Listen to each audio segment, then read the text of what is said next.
జార్ఖండ్ ముఖ్యమంత్రి ఇండియా కూటమిలో నాయకుడు జేఎంఎం నాయకుడైన హేమంత్ సోరెన్ను ఈడీ అరెస్ట్ చేసింది. ఆయన ముఖ్యమంత్రి పదవికి కూడా రాజీనామా చేశాడు. అది జరిగిన కొద్ది గంటల్లోనే అరవింద్ కేజ్రీవాల్కి కూడా ఈడీ సమన్లు వచ్చాయి. కేజ్రీవాల్ ఆ సమన్లు తిరస్కరించాడు. ఇది 5వసారి ఆయన తిరస్కరించడానికి. ఈ సమన్లు చట్టబద్ధము కాదని ఆయన బహిరంగంగానే ప్రకటిస్తూ తిరస్కరిస్తూ వచ్చారు.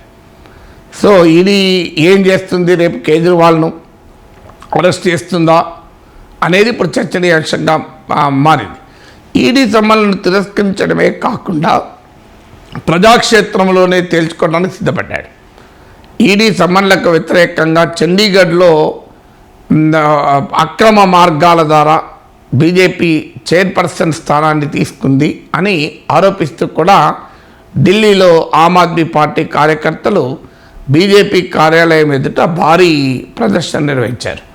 వాస్తవంగా చండీగఢ్లో జరిగిన మున్సిపల్ కార్పొరేషన్ ఎన్నికల్లో Aam Aadmi party single largest పార్టీగా ఎమర్జ్ అయింది.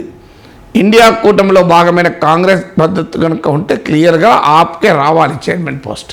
కానీ బీజేపీ మ్యానిపులేషన్ వల్ల ఆప్కు రాలే.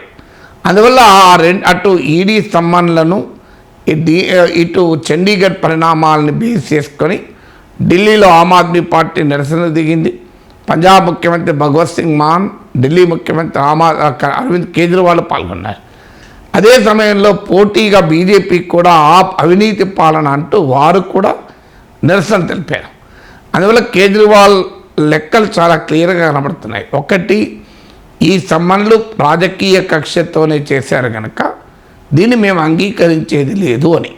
అందువల్ల political rejection of ED summons ద్వారా ఈడీ మోడీ ఒకటే అనే నరేటివ్ను బలోపేతం చేయడం.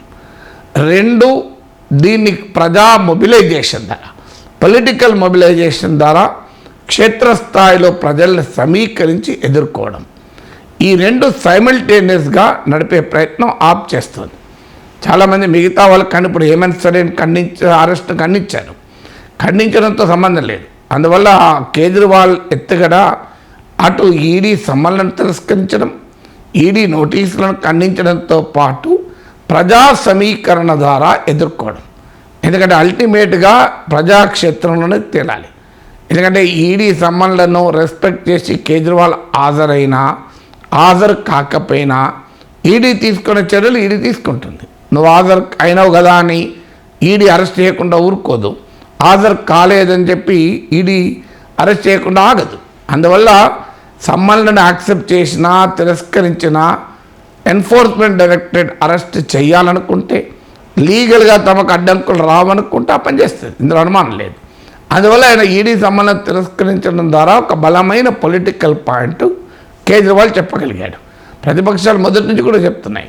సో ఈ అటాక్ ఈడీ సిబిఐ అంతా విపక్షాలపైన, బీజేపీ వైపు రాని వారిపైన. ఇక్కడ ఆమ్ ఆద్మీ పార్టీ కాంగ్రెస్తో కలవదని బీజేపీ అనుకుంది. ఎందుకంటే ఢిల్లీలో, పంజాబ్లో కాంగ్రెస్ నోటిచ్చే ఆప్ అధికారంలోకి వచ్చింది.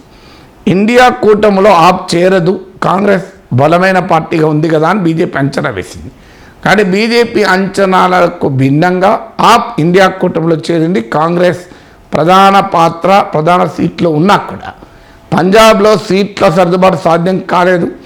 తాము విడిగానే పోటీ చేస్తామని పంజాబ్ ఆప్ ముఖ్యమంత్రి చెప్పాడు. కానీ ఢిల్లీలో చర్చలు జరుగుతున్నాయి. ఎందుకంటే ఢిల్లీలో ఆప్ కాంగ్రెస్ విడిగా పోటీ చేసి నష్టపోతూ వచ్చాయి. లాస్ట్ లోక్సభ ఎలక్షన్లో తీసుకుంటే 5 చోట్ల కాంగ్రెస్ సెకండ్ ప్లేస్లో ఉంది, 2 చోట్ల ఆప్ సెకండ్ ప్లేస్ ఉంది. అంటే అసెంబ్లీ ఎన్నికలకు వచ్చే వరకు ఆప్కు ఢిల్లీ ఓటర్లు ఓటేస్తున్నారు. లోక్సభ ఎలక్షన్స్ వచ్చే వరకు ఆప్ కన్నా కాంగ్రెస్ ప్రిఫర్ చేస్తున్నారు, యాంటీ బీజేపీ ఓటర్. అందుకే ఆప్ తెలివిగా అసెంబ్లీ ఎన్నికలకు పొత్తు ఉండదని ఇప్పుడే ప్రకటించి లోక్సభ ఎన్నికల వరకు మాత్రమే ఢిల్లీలో సీట్ల సర్దుబాటు ఉండవచ్చు అని అంటుంది. అందువల్ల ఆమ్ ఆద్మీ పార్టీ కూడా ఇండియా కూటమిలో చేరడం విపక్ష ఐక్యతకు బలం చేకూర్చింది. దాంతోపాటు నార్త్ ఇండియాలో మోడీకి ధీటైన ఒక ప్రత్యర్థిగా, ప్రత్యామ్నాయ నేతగా కేజ్రీవాల్ ఎమర్జ్ అయి ఉన్నాడు. ఇప్పుడు మోడీకి ప్రధానమైనటువంటి రెసిస్టెన్స్ బలమైన ప్రాంతీయ నేతలు ఉన్న చోటే ఉంది, రీజనల్ సత్రప్స్ ఉన్న చోటే ఉంది, లేదా సౌత్ ఇండియాలో కాంగ్రెస్ నుంచి ఉంది. మిగతా నార్త్లో హిందీ ప్రాంతంలో వాస్తవంగా కాంగ్రెస్ పార్టీ బలంగా ఉన్న చోట ఎంతో కొంత బీజేపీకి పోటీ లేదు. రాజస్థాన్, మధ్యప్రదేశ్, ఛత్తీస్గఢ్ ఎన్నికల్లో కూడా బీజేపీ ఓడిపోయింది. అంతకుముందు గుజరాత్లో ఓడిపోయింది. అందువల్ల ఇక కాంగ్రెస్ పార్టీ కన్నా కూడా తమకు ప్రధాన ప్రత్యర్థి, ప్రధాన ప్రమాదం కేజ్రీవాల్ అనే అంచనాలో బీజేపీ ఉండొచ్చు. ఎందుకంటే కేజ్రీవాల్ కూడా సాఫ్ట్ హిందుత్వ లైన్ తీసుకుంటాడు. మోడీ ఏ clean politics, integrity, honest in public life, development, ఈ ఇమేజెస్తో వెళ్తుంటే అదే ఇమేజెస్తో కేజ్రీవాల్ వెళ్తాడు.